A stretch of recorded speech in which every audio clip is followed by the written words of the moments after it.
Olá a todos, eu sou Ana Carolina Toledo, sou educadora de atividades físicas no SESC São Paulo, sou também dançarina afro, pesquisadora das corporeidades negras. Venho aqui compartilhar com vocês o meu artigo intitulado "E o que eu tenho a ver com isso? Um exercício de imaginação pedagógica sobre o racismo na prática". E nesse artigo eu proponho algumas questões autorreflexivas, onde eu parto da minha própria experiência para confrontar o racismo institucionalizado nas práticas esportivas. Vou compartilhar alguns trechos do artigo com vocês. O racismo é estrutural, ponto. Então precisamos entender o que isso significa na prática, inclusive na prática esportiva. Como mulher negra e educadora de atividades físicas, questiono todos os dias como posso tornar essa prática educativa sensível, plural e verdadeiramente acessível à diversidade de alunos com quem troco. Como fazer para transmutar o termo educação física, concretada em sólidas bases estruturais e conceituais, para educação mais física, termo fluido que revela caminhos de educar para o corpo e através do corpo. Como lembrar que os modos de fazer são muitos e são, sobretudo, flexíveis construções culturais? A partir dessas reflexões, compartilho agora alguns caminhos. Se o racismo é estrutural, isso quer dizer que ele está intrinsecamente fundamentado naquilo que nos estrutura, naquilo que nos dá base. Silvio de Almeida nos resume dizendo que o racismo é uma decorrência da própria estrutura social, ou seja, no modo normal, como se constituem todas as relações. Isso quer dizer que ele é aparentemente invisível, que o racismo é como lentes fixas diante dos nossos olhos. Dentro do contexto esportivo, quer dizer também que ele está não somente nas pontas dos processos, nos processos de ponta, mas em todo o processo de formação, no meu meio. Quer dizer que ele não está somente nas mãos dos tomadores de decisão, mas nas mãos das decisões que tomamos. Então eu pergunto, e o que eu tenho a ver com isso? Eu faço essa pergunta na proposição de um exercício de imaginação pedagógica, espelhando-me em Nilma Lino Gomes, na busca de respostas a perguntas simples que talvez o campo da educação, nos últimos anos, tenha colocado em segundo plano. O que as minhas escolhas como educadora ou educador têm a ver com racismo estrutural? E, aliás, tem a ver? Paramos para pensar sobre as nossas escolhas metodológicas sobre uma ótica humana, diversa e equalitária? O que eu quero dizer é, por exemplo, o que eu tenho a ver com o fato da minha aluna ou aluno negro, cujo corpo desenha verdadeiras acrobacias ao som de 150, sentirem-se preteridos ou não valorizados por não entenderem as regras do meu jogo? Eu reconheço as regras do jogo que os corpos negros dos meus alunos jogam? Reflito. Se a corporeidade é um construto cultural, é fundamental que espaços multiculturais sejam incorporados à educação física. São muitos os modos de fazer corporal, para muito além do que habita os nossos olhos, para além da cientificidade de alguns métodos autorreferenciados universais, ou da nossa expectativa de educadores, que somos referenciados nesses métodos, de que os nossos alunos compreendam e correspondam a determinadas performances corporais. Então eu pergunto, o que está em jogo? Em jogo está também aquilo que não é branco, no sentido hegemônico do termo. É somente no campo da diversidade epistemológica que poderemos avançar na compreensão do pensamento pedagógico como um permanente confronto entre paradigmas de educação, de conhecimento, de valores e do humano. Prossigo. Se o racismo é estrutural, isso quer dizer que ele é também uma ideologia que justifica as nossas escolhas, os nossos modos de pensar e os nossos modos de sentir. Ele age no nosso nível consciente, sim, naquele nível qual mora o saber que o racismo existe, mas nós mesmos não somos racistas. Mas isso quer dizer também, e principalmente, que ele age no nosso nível inconsciente, que o racismo compõe a nossa subjetividade, que ele nos forma enquanto sujeitas e sujeitos. Então eu pergunto, e o que eu tenho a ver com isso?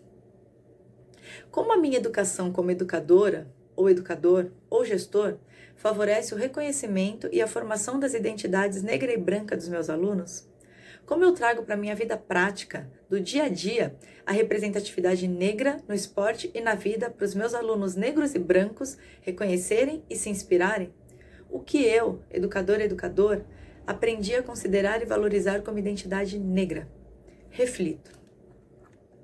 Para uma educação antirracista permanente, é necessário de uma vez por todas que assumimos nossas identidades negras e brancas. O mito da democracia racial nos fez ver como iguais, perante uma estrutura social totalmente desigual.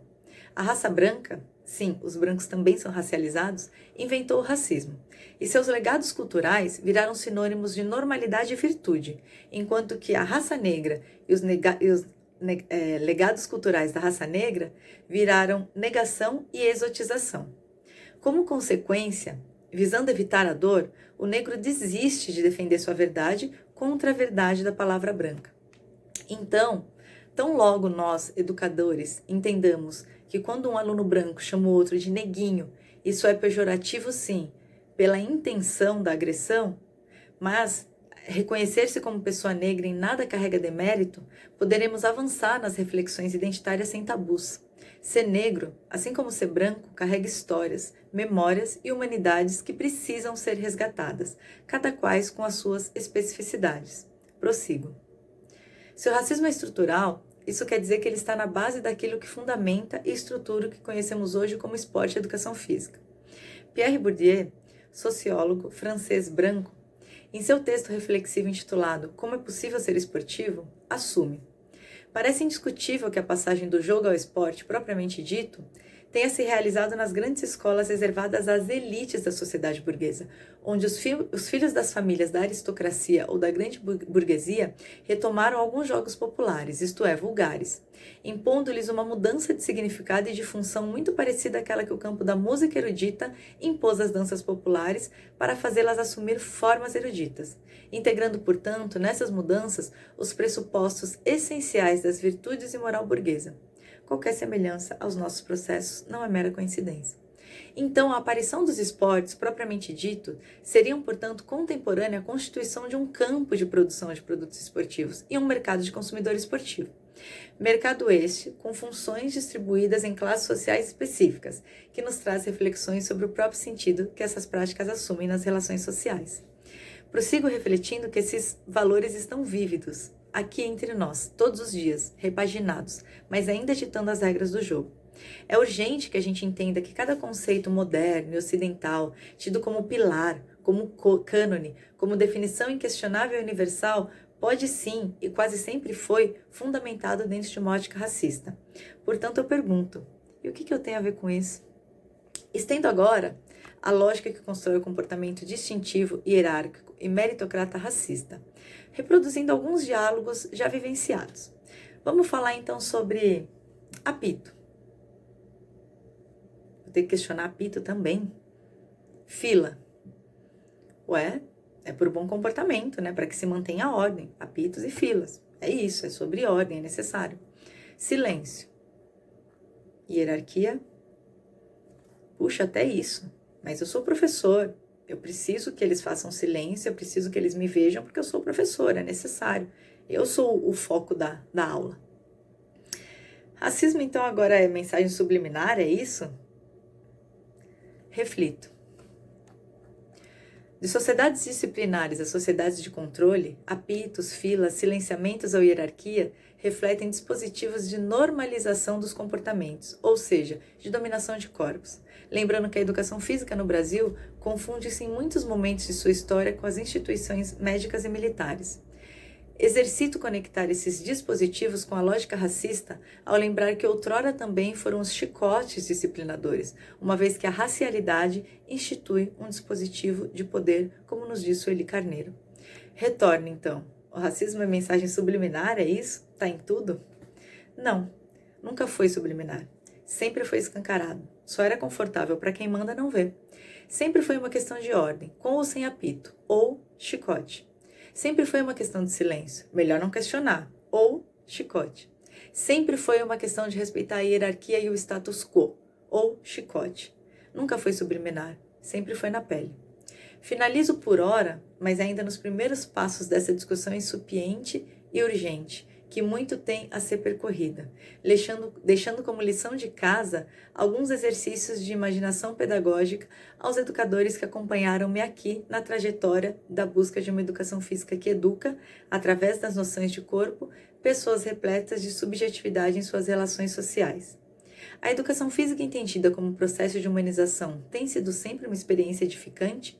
Afinal, que caminho poderia ser trilhado para se construir uma nova teoria crítica na educação física, que se debruce com seriedade sobre as questões aqui colocadas? Reflitamos. O racismo é estrutural, ponto. Precisamos, então, entender o que isso significa na prática, inclusive na prática esportiva. Obrigada a todos.